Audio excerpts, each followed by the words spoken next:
आपने chief justice बहाली तहरीक चलाई। जो वकला हैं वो बदमाश हैं। अभी हाई कोर्ट में वाकया हुआ वो आपने देखा वो गैलरी में खातून को मुक्का मारना, थप्पड़ मारना। सर ये सारा क्रेडिट लोग कहते हैं कि एतजाज़ अहसन को जाता है।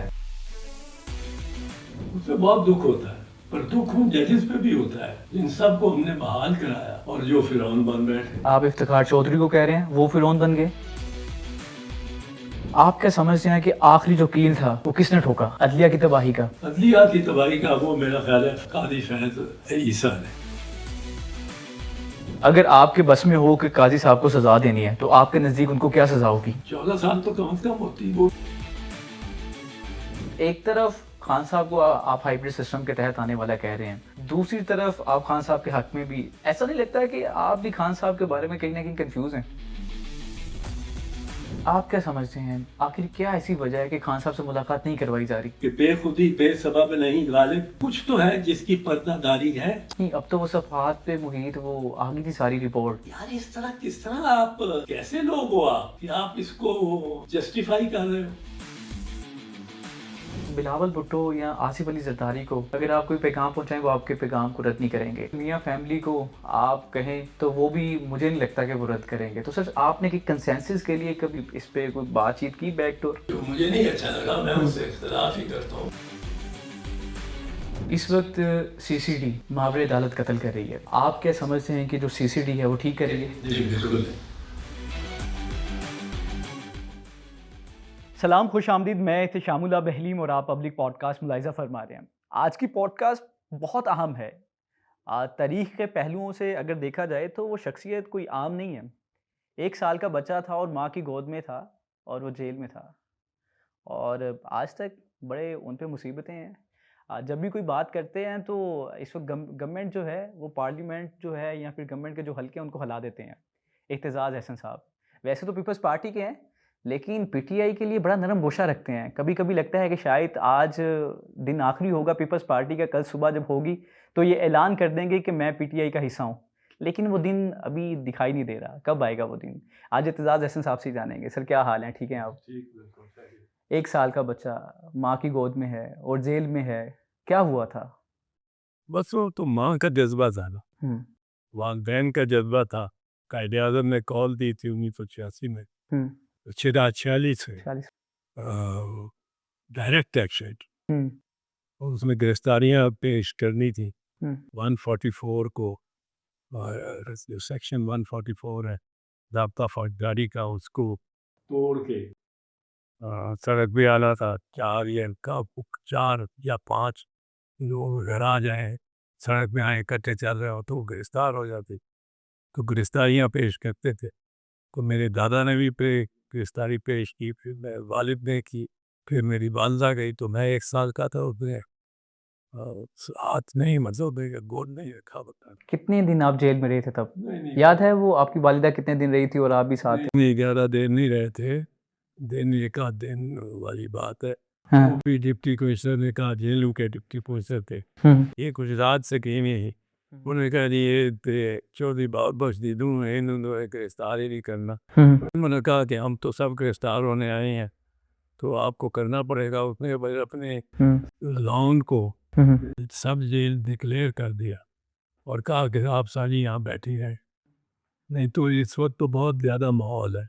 आप समझते हैं कि आज जो जमहूरियत है वो ज़्यादा मजबूत है या जब आपने तहरीक चलाई थी बहाली तहरीक, वो जमहूरियत ज़्यादा कमज़ोर थी?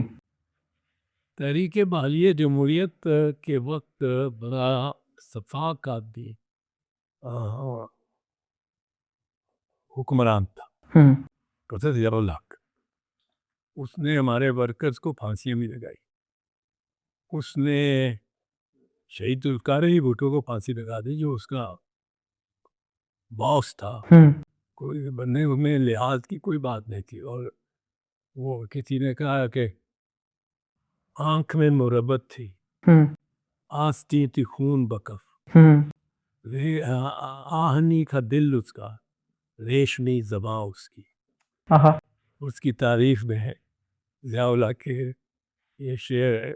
और ये शेर उसके बारे में है कि मैं इसलिए जानता हूँ कि मेरा शेर है। अच्छा! ज़ियाउल हक की ज़बान रेशमी थी। मैं जब ईद सा सूबाई तो ये आर्मी चीफ था, तो मुलाकात हो जाती थी ऐसे। तो ये बड़ी रेशमी ज़बान ऐसी, तो उसका मैंने इसने बनाई थी एक मजलिस शुरा, हुँ, जिसके बारे में मैंने ये गज़ल कही थी।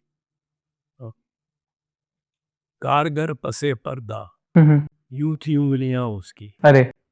आदमी जो लगते थे वो थे पुतलियां उसकी। ओए होए होए! वाह! भाई नॉमिनेटेड, नामजद करदा पार्लियामेंट उसने सब हारे मैंने को नामजद किया।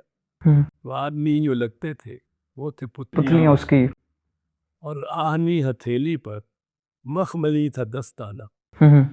एक नज़र से ओझल थी, एक अदा आया उसकी। अरे वाह! और उसमें ये कहा कि आह आहनी था दिल उसका रेशमी ज़ुबां उसकी, वो जो शेर उस पे कहा है। हुँ, हुँ। आँख में मुरब्बत थी, हुँ, हुँ। आस्तीं थी खून बका, आहनी था दिल उसका रेशमी ज़ुबां उसकी। वाह! सर कभी आपको लगा कि जो ज़ियाउल हक है, वो ये काम कर देंगे? जब आप मुलाकात कर रहे थे, आपको लगा था कि ज़ुल्फ़िकार अली भुट्टो को फांसी दे देंगे? यूसुफ तो आर्मी चीफ था, बहुत ताबेदार आर्मी चीफ था, बहुत ही। हुँ, हुँ। इसने तो फौजी अफसरों की बेगमात को बुला लिया था भुट्टो साहब के रिसेप्शन के लिए, हुँ, और बड़ा मशहूर वाक़या है। तो ये तो बहुत बिल्कुल, और प्राइम मिनिस्टर तो क्या, मैं जैसे सूबाई वज़ीर को भी झुक के मिलता था। जब ओके। तक वो चीफ मार्शल एडमिनिस्ट्रेटर नहीं हो गया, तब भी इस मामले में वो बड़ा झुक के और हुँ, हुँ। ताबेदार। उसने भुट्टो साहब को मायूस की उसकी अपनी इस खुशामद खुशामद बेइंतहा। यानी कि ज़ियाउल हक खुशामदी थे। हर बंदे की खुशामद करते थे, ये कह रहे हैं आप? ने हर बंदे से ये, मतलब अगर फ़र्ज़ को मेरे साथ करते थे तो एक उसका बड़ापन लगता था हुँ, हुँ। कि एक सूबाई वज़ीर के आगे ये यूँ झुक रहा है, और झुकता था। तो वो तो बड़ापन होगा। हुँ। लेकिन जब ये किसी वफ़ाकी वज़ीर या वज़ीर आज़म से बात करता, तब बड़ा खुशामदीदा लगता था। नवाज़ शरीफ और ज़ियाउल हक का ताल्लुक कैसा था? नवाज़ शरीफ और ज़ियाउल हक का बड़ा अच्छा ताल्लुक था। जब नवाज़ शरीफ सारा ख़ानदान हुँ, उनके असासे वापस किए थे हुँ। ज़ियाउल हक ने। और वो उनके उनके तो ख़ानदानी ताल्लुकात ही हो गए मेरा ख्याल। हुँ, हुँ। और ज़ियाउल हक बहुत पसंद करता था नवाज़ शरीफ, उसको फाइनेंस मिनिस्टर बना दिया हुँ, 1981 में, जब कोई पार्लियामेंट असेंबली भी नहीं थी। 1985 में उसको बना दिया उसने चीफ मिनिस्टर पंजाब। हुँ, तो पहले तो नवाज शरीफ 1985 में चीफ मिनिस्टर पंजाब बने। हुँ, हुँ। सर जब वुकला तहरीक चलाई इफ्तिखार चोई साहब बाद में आपने चीफ जस्टिस बहाली तहरीक चलाई। सर उसके बाद अब वुकला जो हैं वो इतने गुस्से में आ गए हैं, उनको समझा जाता है कि शायद जो वुकला हैं वो बदमाश हैं। अभी हाई कोर्ट में वाकया भी हुआ, वो आपने देखा होगा गैलरी में खातून को मुक्का मारना, थप्पड़ मारना, वो वाकया भी आपने देखा होगा। सर ये सारा क्रेडिट लोग कहते हैं कि एतजाज़ अहसन को जाता है। उससे बहुत दुख होता है, हुँ, बहुत दुख होता है। पर दुख उन जजेस पे भी होता है, इन सब को हमने बहाल कराया, हुँ। और जो फिरौन बन बैठे, सो मुतशद्दिद वकला और मुतकब्बर जज, इन दोनों पे दुख होता है। यानी कि आप इफ्तिखार चौधरी को कह रहे हैं, वो फिरौन बन गए? जी, इफ्तिखार चौधरी भी फ़िरौन ही में कहने, आप अगर फ़िरौन का लफ्ज़ इस्तेमाल करना चाहते हैं, पर स्वाबदीदी काम उन्होंने बहुत करना शुरू कर दिया। हुँ, वो हुँ, फ़िरौनियत का ये एक तकाज़ा है, एक बहुत स्वाबदीदी का। हुँ, और इस पे रद्द-ए-अमल जो बात की जुडिशरी और पार्लियामेंट में हुआ वो कि वो आर्टिकल 180 अ, 4 का जो 3 हुँ, था, जिसमें स्वाबदीदी इख्तियारात इस्तेमाल किए जाते थे, कि एक डकैती हुई है नवाबशाह में, हुँ, हुँ, तो आईजी को बुला के 5 दिन बिठाया हुआ है इस्लामाबाद में। हुँ, हुँ, मुझे 1-2 आईजी मिले वो तो शुरू-शुरू में, हुँ, हुँ, और जब ये शुरू हुआ सिलसिला, एक आईजी ने मुझे, मैं अदालत में गया तो वो मेरे पास आ बैठा, तेरी नहीं करी है। उसने मुझे कहा सर अब मैं चौथा दिन है, मैं मुझे चीफ साहब ने बिठाया हुआ है और मेरी बात सुनते भी नहीं, मेरा केस टेकअप ही नहीं करते थे, कल करेंगे, लेफ्ट ओवर कर देते। और मुझे बताया था कि तुमने इस बैठना है। अच्छा सर, इसका मतलब कि इफ्तिखार चौधरी ने अदलिया को कमज़ोर किया है? बेशक, बेशक। और आज अदलिया जो जिसने अपनी कब्र आज खोद ली है और कब्र में चली गई है, अब ये हव्वे फिरते हैं जो गाउन पहन के, और ये अदलिया नहीं है, ये अदालतें नहीं हैं। और सर जिम्मेदार कौन है? इसके ज़िम्मेदार बुनियादी तौर पे वो जजेज़ हैं, सबसे ज़्यादा जिन पे पड़ता है ज़िम्मेदारी, वो जजेज़ जो जजेज़ ये हुकूमत को, ये अदलिया लॉयर्स की मूवमेंट को और उनके बरखिलाफ जिन्होंने यहाँ के जजी ली वापस, और वो जिन्होंने उसके बाद बहाल होने के बाद फिर नाइंसाफ़ियाँ की, तसब्बुब दिखाया, अपने आप को बहुत बड़ा समझने शुरू हो गए और हर तरह की उन्होंने जानिबदारी भी दिखाई मुकदमात में और लोगों को ख्वार भी किया। ये बड़े नुमायाँ हैं और वो हमारा बिल्कुल मकसद नहीं। ये तो हो गया इफ्तिखार चौधरी। आप क्या समझते हैं कि आखिरी जो कील था वो किसने ठोका? अदलिया की तबाही का? अदलिया की तबाही का वो मेरा ख्याल है कानी फ़ैज़ ईसा ने। वो आपको क्यों लगता है? उसने हर काम वो किया जो कि आइन के खिलाफ था। उसके बैठे हुए बतौर चीफ जस्टिस इलेक्शन होने हो, तो आइन में तो लिखा है not more later than 90 days, not later than 90 days. ये नहीं कि within 90 days, within 90 days को अंग्रेज और हमारा कानून कहता है कि आप पढ़ सकते हैं अगर 2-3 दिन इजाफी भी हो, 4 95 डेज लगे हो गया इलेक्शन, हम उसको एक्सेप्ट करेंगे। और अगर लिखा हो कि नॉट लेटर देन 90 डेज, तो फिर 91st डे भी गलत है। उसने 1.5 साल बैठने दिया उसको केयर टेकर हुकूमत, सूबों में केयर टेकर हुकूमतों को उसने लेट लगाया और 90 दिन से ज़्यादा तक उनको ले गया। मैं समझता था वो दिन था कि मैं समझते खुदा की कसम क्या कहानी, मैं आपको साफ बताऊं, मैं सोच ही नहीं था सकता कि जहाँ नॉट लेटर देन 90 डेज लिखा होगा वहाँ अदालत, सुप्रीम कोर्ट भी, हाई कोर्ट भी, सारे जजेस उसको तस्लीम कर रहे होंगे कि ये 120 दिन भी हो सकते हैं, 200 दिन भी हो सकते हैं। उनको 1.5 साल बिठाया था केयर टेकर। इतनी शर्मिंदगी की बात है। फिर आप ऐसे मामलात में जा रहे हैं कि एक पार्टी का आपने ले लिया सिंबल, एक पार्टी का निशान ले लिया। ये पार्टी का निशान नहीं होता, क्या गलतुल आम है कहना पार्टी का निशान, पार्टी का निशान।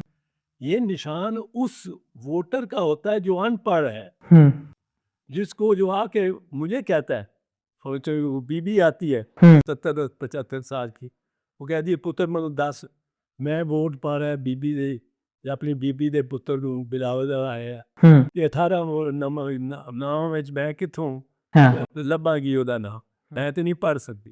फिर उसको आप दिखाते हो ये तीर का निशान, बीबी है जिस डब्बे तीर का निशान है वो तो मोर ला वो ला के, यानी वोटर्स के साथ ज्यादती हुई है। वोटर्स का हक है, अनपढ़ वोटर्स का हक है। इसका मतलब क्या है? अगर आपने किसी को इलेक्ट्रल राइट उसका ख़त्म करना है, उसका वोट ख़त्म करना है, ये अमलन ख़त्म हो गया वोट अगर उसका निशान नहीं है। ये निशान तो उनकी सहूलत के लिए, और वो 75% है उनकी सहूलत के लिए। अब उनको अगर फ़र्ज़ करो एक पार्टी को 2.5 करोड़ पढ़ते हैं, 2 करोड़ वोट पढ़ते हैं, 3 करोड़ पढ़ते हैं, वो हर 3 करोड़ हर आदमी को अलग-अलग आप बुला के पूछेंगे कि तेरा वोट का हक क्यों मैंने खराब हो। आप कहते हैं तमाम जो भी चीज़ें इसके जिम्मेदार हैं काजी फायदी साहब। अगर उनको पीछे वाले भी है। हाँ, अगर आपके बस में हो कि काजी साहब को सजा देनी है तो आपके नजदीक उनको क्या सजा होगी? ये अब मैं छोड़ो, सजा होनी चाहिए। वैसे अगर आपको ये लगता है ना कि उन्होंने इतने जुर्म किए हैं। मैंने ये किया होता हम्म जो चीफ इलेक्शन कमिश्नर ने किया, हम्म इसमें और इस इलेक्शन तो मुझे सजा हो जाती। 14 साल तो कम से कम होती, वो भी रिलैक्स करके जज देखते ही हमारा हम्म वकील है, हमारा लीडर है, चलो इसको हम्म। कर दें। 14 साल आपको होती, इसका मतलब कि आप अनडायरेक्टली कह रहे हैं कि अगर काजी साहब को सजा हो तो 14 साल की हो। इनडायरेक्टली तो यही कह रहा हूँ, हम्म चीफ इलेक्शन कमिश्नर को शायद इससे ज़्यादा हो। उनको कितनी हो?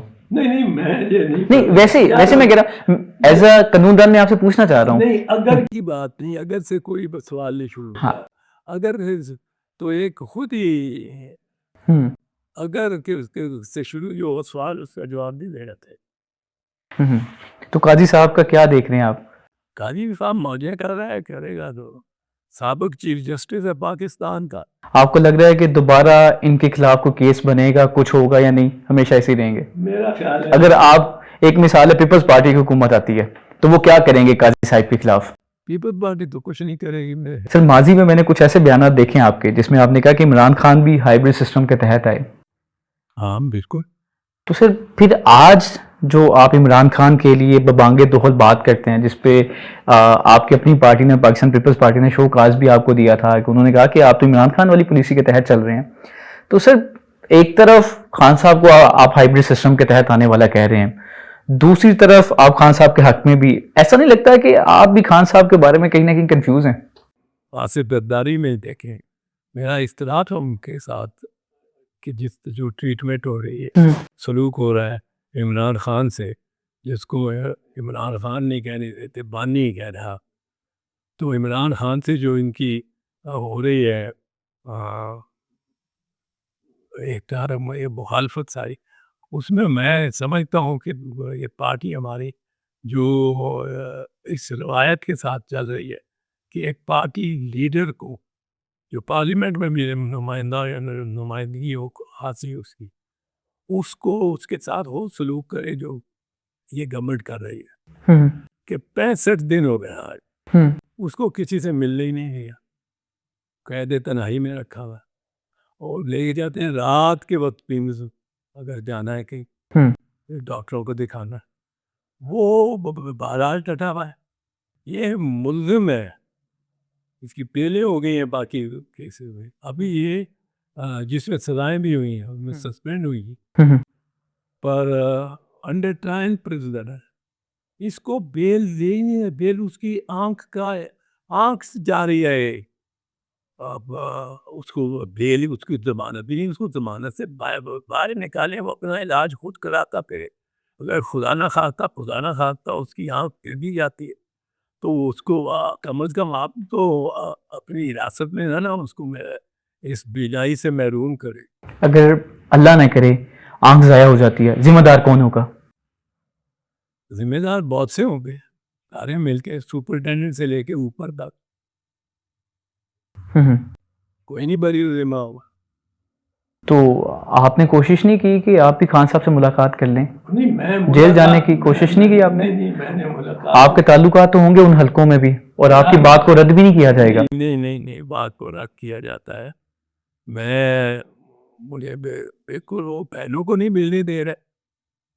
नहीं, सलमान सफदर जा सकते हैं नहीं वो तो मुआवन बन के, तो आप तो वकील भी हैं, बल्कि वो वकला के असातिज़ा में से आपका शुमार होता है, तो आप अगर कहेंगे, आपके इतने ताल्लुकात तो हैं कि आपकी बात को रद्द तो नहीं किया जाएगा? बात को रद्द नहीं किया जाएगा, ज़्यादा से ज़्यादा मैं यही कहूँगा ना कि उसकी हालत बहुत ख़राब है। वो तो डॉक्टर फैसला करें, डॉक्टर लाएं इंडिपेंडेंट, डॉक्टर लाएं उसकी मर्जी, बड़े प्रोफेसर हो सारे, छोटा ना हो कोई प्रोफेसर से, प्रिंसिपल हो, प्रोफेसर हो, इतने लायक और खुददार प्रिंसिपल और प्रोफेसर मुल्क में हैं। आप अपनी मर्जी के ला के 2 डॉक्टर और उनको पेश कर देते हैं उनकी रिपोर्ट, लोगों कहते हैं सब ठीक है, सब ठीक है। बहनें कैसे मान लें? बहनों की तसल्ली हो सकती है जिनको ये पता लगा हो कि ये रात को लेके गया है हमारे भाई को, हमें नहीं बताया, किसी को नहीं बताया, आप ले जाए फैमिली वालों को भी, आप उसके नामजद कोई डॉक्टर है उसको भी ले जाए। सर, आप क्या समझते हैं कि आखिर क्या ऐसी वजह है कि खान साहब से मुलाकात नहीं करवाई जा रही? कि बेखुदी बेसबब नहीं गालिब, हम्म। कुछ तो है जिसकी पर्दादारी है। अरे। ये तो सोचो, हम्म। कुछ तो है जिसकी पर्दादारी है। इस तरह तन्हाई में तो किसी को इतनी देर रखा ही नहीं गया मेरा नहीं ख्याल, स्वाय जिनकी मत मारी गई हो, हम्म। बाहर निकल के आए तो मत मारी गई। हम्म। कुछ तो है जिसकी पर्दादारी है। और क्या लगता है किस चीज की पर्दादारी है? आपको क्या लगता है? भाई आँख की मदद इसके कोई बीमारी दी होगी इन्होंने इनको, कुछ तो है। नहीं, अब तो वो सफहात पे मुहित वो आ गई थी सारी रिपोर्ट कि यार इन रिपोर्ट्स को किस तरह आप तस्लीम कर सकते हैं? मैं ना तस्लीम करूं अगर मेरा नामजद डॉक्टर ना हो। सलमान सफदर सर आपके अपने वकील हैं। वो अगर सलमान वो सफदर मुआवन डॉक्टर बन तो के नहीं है, नहीं सर, वो आई जाते डॉक्टर तो नहीं हैं है। उनसे बात करते हैं। वो नहीं बात करते हैं, ये बात क्या हुई यार? इस तरह किस तरह आप कैसे लोग हो आप हम्म। कि आप इसको जस्टिफाई कर रहे हो? हम्म। मुझे तो बेटा बहुत नहीं, दुख हो रहा है इस बात पे। नहीं, मैं जस्टिफाई नहीं मैं कर ये कहता हूँ कैदी को मराक से ज्यादा नहीं, मैं ये कहता हूँ, हम्म। पर कैदी की जान या उसकी बीनाई, आधी बीनाई रह जाए तो आपको पता लगे कि क्या कितना 3 डाइमेंशनल ही नहीं होता, हम्म। देख सकते हैं आप, वो 2 डाइमेंशनल होता है। सर, आप क्या समझते हैं कि ये जो पार्टी पॉलिसी है जो कि हर कुछ दिन के बाद कहती है कि हम खान साहब की रिहाई के लिए एक रही फोर्स बना रहे हैं, कभी वो कह रहे हैं कि हम प्रोटेस्ट कर रहे हैं, लेकिन निकलते नहीं है, कंसेंसस नहीं होते, इख्तलाफात बढ़ते जा रहे हैं, तो खान साहब की जो रिहाई है वो ये कामयाब कर पाएगी, ये जो पार्टी है इस वक्त? हाँ पता नहीं, पार्टी पीटीआई का मुझे तो खास तजर्बा नहीं है, हम्म। पर उनके लिए भी बड़े नामसाइल हालात हैं। हम्म। देखें ना उनकी ख्वातीन, वो जो है डॉक्टर यास्मीन राशिद। यास्मीन राशिद, हम्म। वो 80-82 साल की है, कैंसर सर्वाइवर है, हम्म। और उसने उसका तो जो है 9 मई के वाक़े में वो कह रही है, अनाउंसमेंट कर रही हम्म। कि अंदर नहीं जाना, ना अंदर नहीं जाना इसको कमांडर हाउस के। मेरा सवाल वही कि ये इस वक्त जो पार्टी है जिसमें सुहेल अफरीदी हैं, जिसमें अली अमीन गंडापुर हैं, जिसमें बैरिस्टर गोहर हैं, ये सारे जितने भी लोग हैं, ये कभी कोई ऐलान कर देते हैं लेकिन दूसरा कहता है कि ये ऐलान गलत है। शेर अफजल मरवत ले लीजिए, वो कहता है कि बहनें पार्टी के खिलाफ हैं, ये इसको हाईजैक कर रही हैं। तो सर, पार्टी में बड़े इख्तलाफात हैं, बेचारे जो वर्कर्स हैं, जो पीटीआई के कारकुन हैं, वो बड़े कंफ्यूज हैं, वो बेचारे सोच रहे हैं कि हम क्या करें, हम किसकी बात सुने। मैं देखो कि कैमरे के सामने तो खास कर हम्म। किसी पार्टी जिस पे जुल्म हो रहा है, हम्म। जिस पे सरीहन जिसकी ख्वातीन को के साथ जिस तरह सलूक हुआ, हम्म। अब मैं उस पार्टी के इंटरनल पॉलिटिक्स से मैं कमेंट करने को तैयार नहीं। नहीं, कोई मौजूदा लीडर ऐसा है है? पार्टी के अंदर, मौजूदा लीडर जिसमें आपको लगता है कि इसमें काबिलियत है खान को रिहा करवाने की? नहीं, मेरे ये उनको अपना फैसला करना है, मैं नहीं किसी को नॉमिनेट कह सकता ये बदतर है वो बदतर नहीं है। सर चलें ऐसा कर लेते हैं, अली अमीन गंडापुर पहले वजीर आला थे, अभी सुहेल अफरीदी हैं, आपको दोनों में से कौन लग रहा था कि ये खान साहब की रिहाई के लिए कम अज कम तगोदो तो कर रहा था? नहीं, मैं इस पे कुछ नहीं कह सकता, तो लो कर नहीं, मेरी दोनों के साथ ही हमदर्दी है। तो लेकिन अली अमीन गंडापुर जब वजीर आला थे, कम अज कम खान साहब से मुलाकात तो हो जाती थी, उनके बारे में कहा जाता। अगर पीटीआई के खिलाफ कोई बात कर रही है ना, हम्म। तो को पिछला ठीक था जो था, हम्म। ये जो बैठा है इस वक्त, हम्म। ये सारा बदमाशी का और नाअहली का जिम्मेदार है। मैं उस पर कॉमेंट ही नहीं करना चाहता पीटीआई पे। सर ये चलिए हम खान साहब पे आ जाते हैं। अभी मैं लतीफ़ खोसा साहब का सुन रहा था, वो कह रहे हैं कि शाहिद खान साहब ईद घर में करें। आपको लग रहा है, इस माजी में भी बड़े बयान दे चुके हैं लतीफ़ खोसा साहब के, इस ईद खान साहब अपने घर पे करेंगे, ये ईद अपने घर पे करेंगे, आपको लग रहा है कि ये जो खान साहब अपने घर में करेंगे? अल्लाह करे फिर, क्या मैं नहीं सकता हूँ कुछ, ये आइंदा क्या होने वाला है। ये तो सारे रीजन में टर्बुलेंस हो गई, इतनी टर्बुलेंस हो गई कि आपने जो जंग छेड़ी है, आपने जो जंग शुरू की है, उसके असबाब तो पहले से अफ़गानिस्तान ने मुहैया किए हुए थे। पर आपने जब ख्वाजा आसिफ ने कह दिया, महामती कमेटी के सरबराह के तौर पे जाने से पहले, दुआ जाने से पहले उसने कह दिया कि आपके पास 2 ही ऑप्शन हैं अफ़गानियों, एक कि आप टेबल पे बैठें, बात करें और हमारे साथ लोग कोऑपरेट करें, या फिर हम आपको मारेंगे। अच्छा सर, बिलावल भुट्टो या आसिफ अली जरदारी को अगर आप कोई पैगाम पहुंचाएं वो आपके पैगाम को रद्द नहीं करेंगे।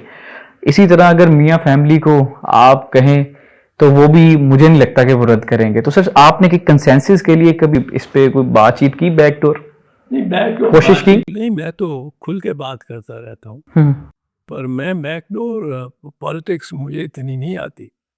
पर जरदारी साहब और बिलावल साहब से तो होती है बात, उससे मैंने नहीं कि नवाज शरीफ की तरह ये जुर्रत नहीं की जाने की या कोई उससे करना चाहिए। मेरा ख्वाहिश ये रही है और इसका मैंने इजहार भी किया है कि आसिफ कुछ अपनी सलाहियतों को बरूए ताल लाते हुए लोगों को करीब लाए। अच्छा, इधर अब मैं आपको बताऊं, आपकी बात बाहर अब अभी अभी नहीं होगी जब तक किसी तरह प्रेशर किसी पर ज़्यादा कोई ना पड़ गया, कोई ना पड़ गया। प्यार अच्छा, जब आपने आसिफ अली जरदारी को कहा है कि करीब लाइन लोगों को, तो उनका क्या रद्द अमल था, क्या कहा उन्होंने? नहीं, आप वो इंडायरेक्टली आपने यही कहा ना कि मियां साहब इमरान खान इनको करीब लाएं, यही होगा ना आपका कहने का मतलब? तो क्या कहा जरदारी साहब ने आपको? जो कहा वो मैं नहीं बताना चाहता। नहीं, पॉजिटिव था या नेगेटिव? पर उसका उसका हर वक्त ही पॉजिटिव होता है। आपको रिप्लाई अच्छा लगा नहीं, मुझे उनकी नहीं तरफ से जो अच्छा आया? लगा। जो मुझे नहीं अच्छा लगा, मैं उनसे इख्तलाफ ही करता हूँ, पर उसका पॉजिटिव ही रहता है। आपको लग रहा है कि मुस्तकबिल में अगर दोबारा यही वाली बात आप जरदारी साहब को कहें तो दोबारा कोई चांसेस होंगे, आहिस्ता आहिस्ता कुछ होगा? मतलब है, जब पहला मैं नहीं कह रहा कि मुझे पता था कि क्या करेंगे, वो आइंदा आइंदा क्या होना है। पाकिस्तान एक ऐसी मुमलिकत और सियासत है जिसमें माजी के अलावा कोई पेशीन गोई नहीं की जा सकती। आपको लग रहा है कि आपने मेरी बात को सुना नहीं? नहीं, मैंने सुन ली है, मैं इसी के साथ जो माजी के अलावा कोई पेशीन गोई नहीं की जा सकती। अब समझ आई है, गौर किया आपने। हाँ सर, मुझे बताएं कि आपको लग रहा है कि इस वक्त कोई मुज़ाकरा चल रहे हैं गवर्नमेंट के या फिर इमरान खान के साथ, जैसे कि अली अमीन गंडापुर ने कहा था कि नकवी साहब ने बड़ी कोशिश की खान साहब की रिहाई के लिए। आपको लग रहा है कि बैकडोर मुज़ाकरात इस वक्त चल रहे हैं मौजूदा?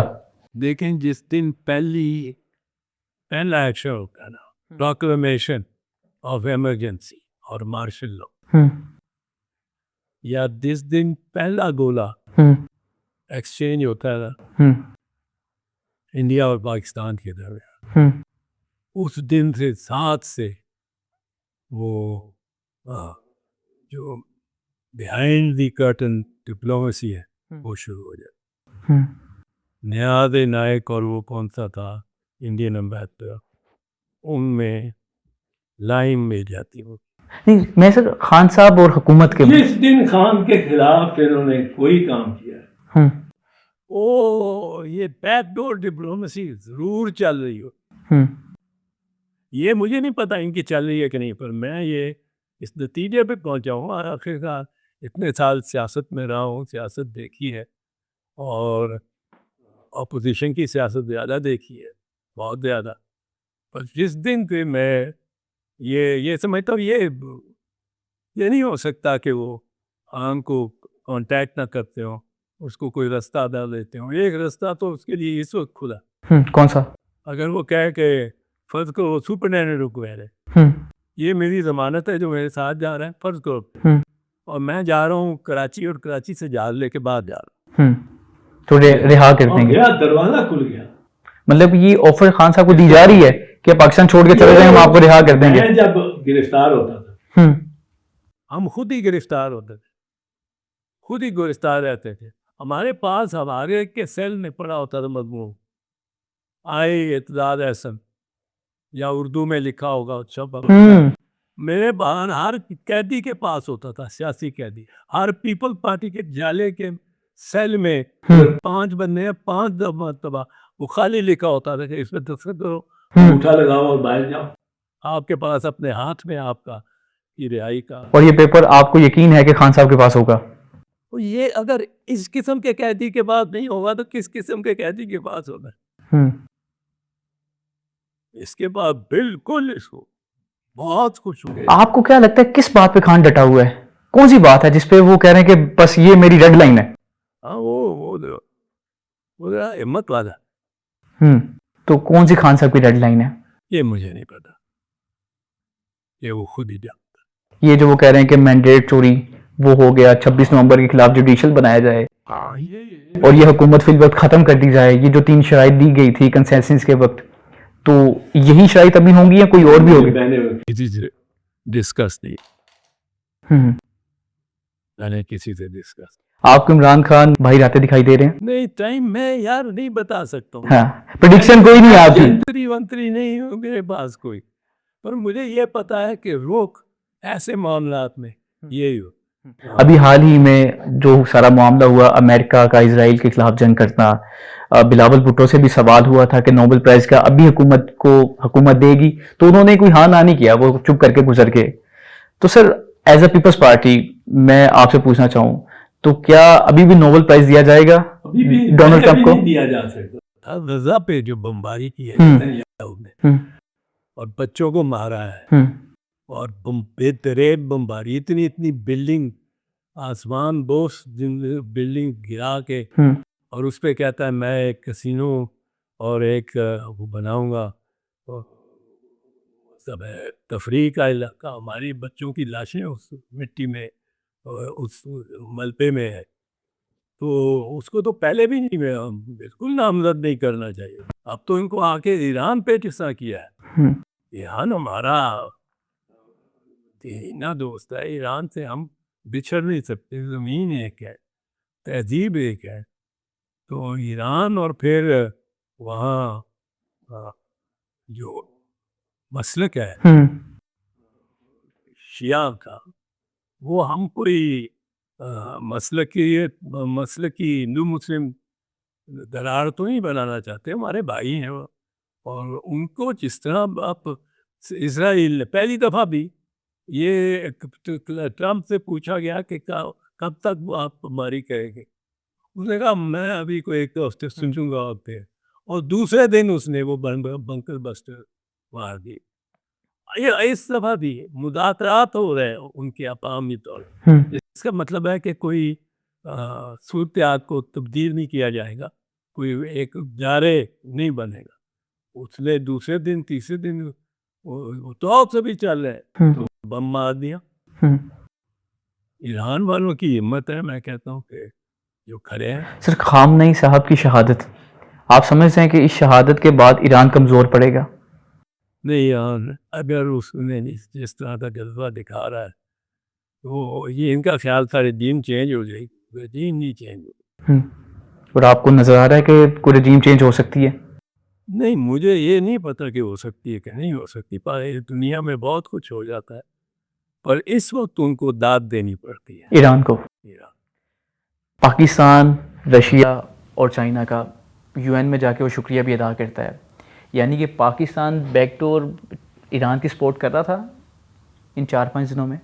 मुझे नहीं पता, मैं अपने वो मुल्क की फॉरेन पॉलिसी पे कोई क्यास कर दूं तो कोई कहें कि कर रहा है तो वो पाकिस्तानियों को बड़ा उससे दुख पहुंचेगा, और वो लेकिन अगर कहूँ पे नहीं कर रहा फिर भी पाकिस्तानियों को दुख तो पहुंचेगा, इमदाद क्यों नहीं कर रहा, तो ये मुझे नहीं पता ही नहीं। जब सर आपने हुर्मस बंद हो गई है, आप क्या समझ रहे हैं या देख रहे हैं कि पाकिस्तान में आने वाले दिनों में पेट्रोल कहाँ तक पहुँच सकता है, उसकी कीमतें बहुत ऊपर जाएगी, बहुत ऊपर। अगर पेट्रोल की कीमतें बढ़ती हैं फिर तो महंगाई भी बढ़ जाएगी। महंगाई हर तरह बढ़ेगी, कोई अच्छे दिन आने वाले नहीं, आगे बुरे दिन आने वाले।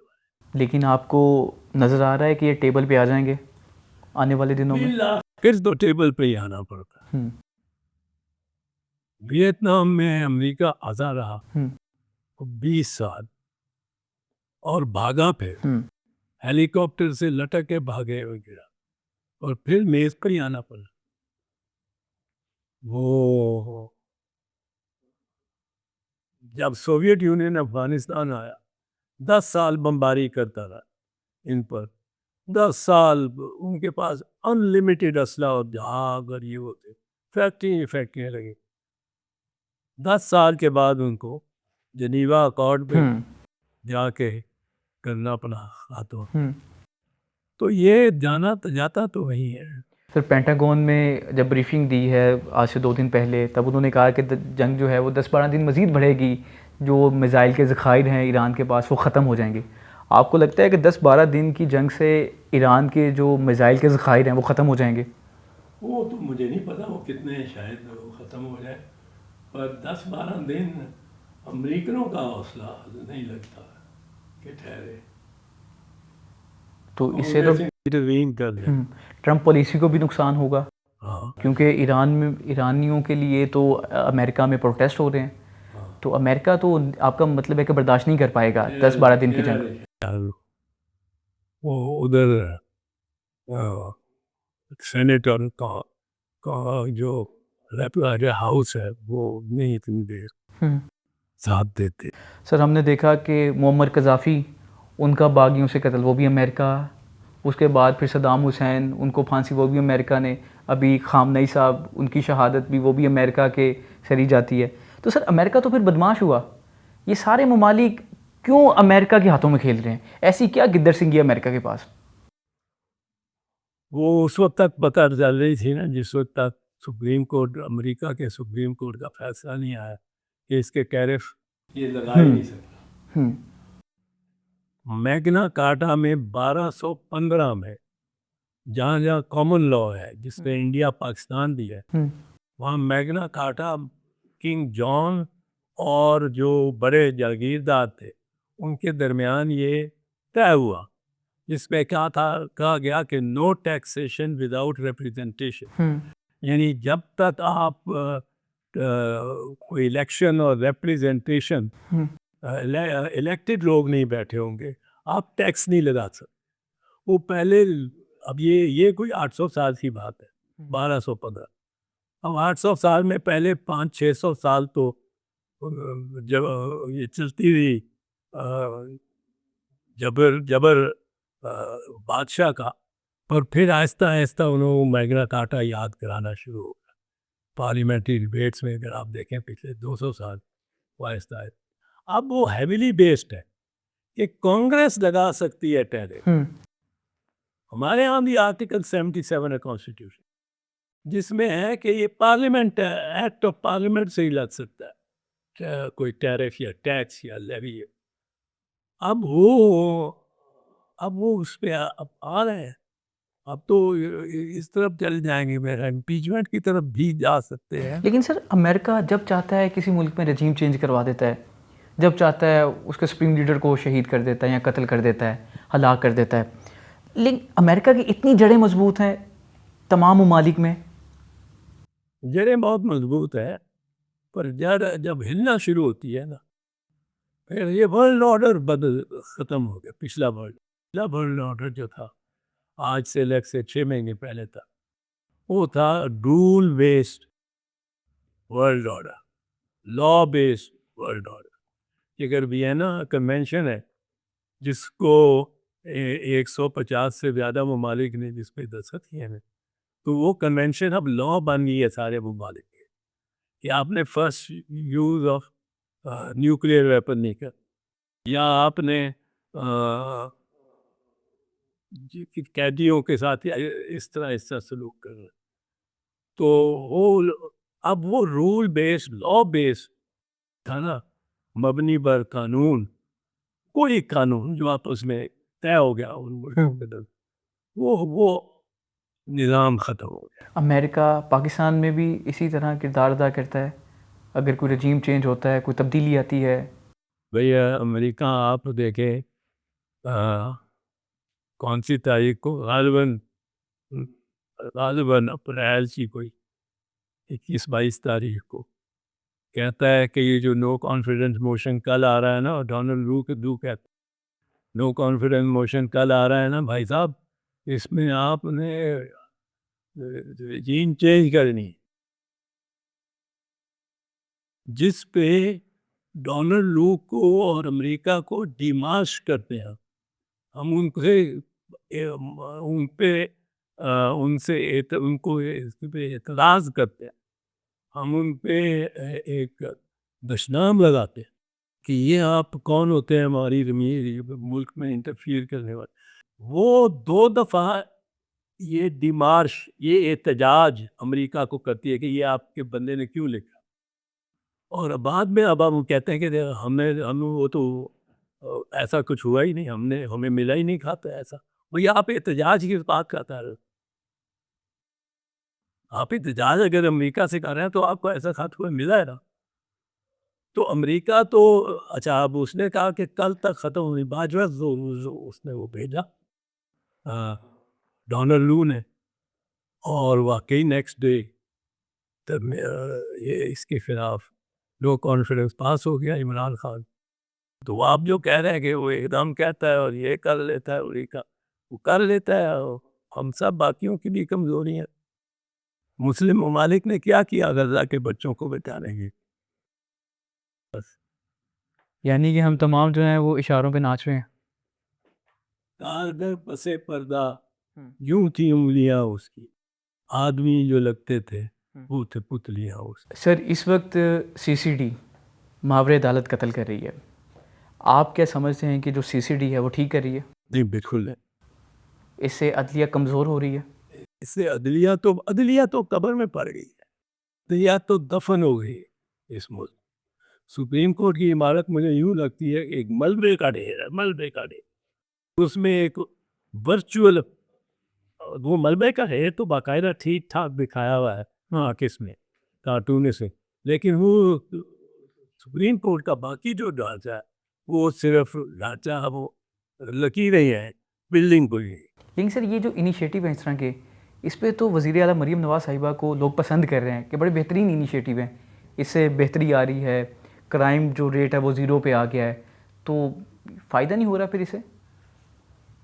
इसका देर पा नुकसान ही होता है। आज का प्रोग्राम मुझे लगता है कि आपको इसलिए भी पसंद आया होगा क्योंकि एतजाज़ अहसन साहब को तो हम जानते हैं, लेकिन वो कहानी नहीं जानते थे कि जब माँ की गोद में ये जेल में थे। तो आज हमने वो भी डिस्कस की और दीगर भी इस वक्त जो मशरिक़ वस्ता की कहानी है, मशरिक़ वस्ता में क्या चल रहा है, और आपने हुरमुज़ बंद होने के बाद पेट्रोल की कीमतें आसमान तक पहुँच जाएंगी, बेरोज़गारी बढ़ जाएगी, और इमरान खान की रिहाई कहाँ है इस वक्त, क्या हो रहा है, वो भी सारी हमने आप तक पहुँचाई। ये प्रोग्राम आपको कैसा लगा कमेंट सेक्शन में ज़रूर बताइएगा। दीजिए इजाज़त, अल्लाह ने के बाद।